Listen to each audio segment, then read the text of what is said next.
if you're really saved, you'll have the works. See, that's the Calvinist gospel right there. Calvinism? I mean, Calvinists do believe that, but so do Arminians, Molinists, Provisionists. I mean, really just something that's so unbelievably clear in the scriptures that when Jesus saves someone, he changes them. Well, salvation's not hanging out in the middle of faith plus works. You got to pick.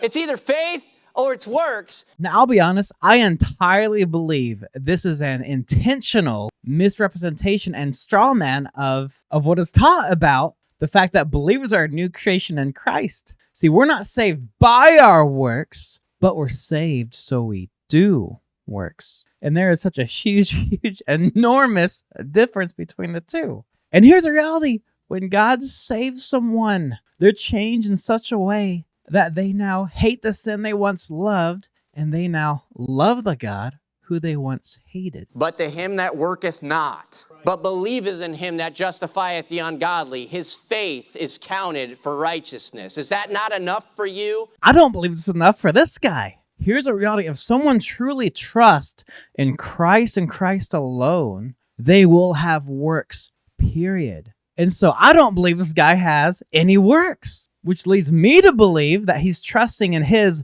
belief in Christ, but he's not trusting in Christ. And there's a world of difference between the two. And so by his actions in this clip, I believe he's demonstrating that he's not believing in Christ in a saving way. And there are all sorts of ways that you can believe without being saved. And here's what I mean. You can believe that Christ existed. You can believe that he's good. Man, you can believe he offers salvation to you. But it's not saving unless you're trusting in him, believing in his righteousness and what he did. It's like putting on a parachute to jump out of a plane that's going down. You don't just go, oh, I know that parachute's there. Oh, I know that parachute can save me. Oh, I know that parachute's reliable. No, you have to actually put on the parachute.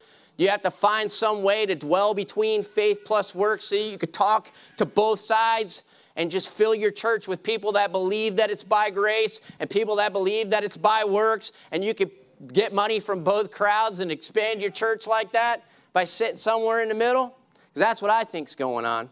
Man, the accusations are so real here. How dare I believe if God saves someone, he gives them a new heart and that they love him and follow after him. I mean, that's kind of wild stuff here. You know, just kind of the basics of Christianity. I mean, if someone just wants money and they don't care about Christ, I mean, sadly, I think the prosperity gospel is probably the most profitable route someone can take as far as financial goes. Oh, but man, no one dare do that. Oh, that stuff is so evil.